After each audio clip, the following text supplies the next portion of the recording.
semuanya. Pernah nggak sih kalian berbeda pendapat sama teman kalian? Ayo kita cari solusinya biar kita sama-sama diuntungkan. Ika, gimana kalau kita hari Minggu pergi jalan-jalan ya? Aku bosan nih di rumah. Boleh juga sih, tapi aku nggak mau terlalu jauh dan budgetku juga terbatas. Gimana kalau kita ke living aja?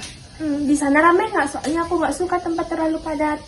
Biasanya kalau kita datang pagi nggak terlalu rame dan kita bisa jalan-jalan dan makan di food court. Kalau makan di sana mahal nggak? Kita pilih yang murah aja dan atur pengeluaran biar tidak kebablasan. Kalau gitu aku setuju. Yang penting santai dan nggak terlalu boros. Oke, kita pergi ke living aja minggu ini. Oke, semoga jalan-jalannya seru dan menyenangkan.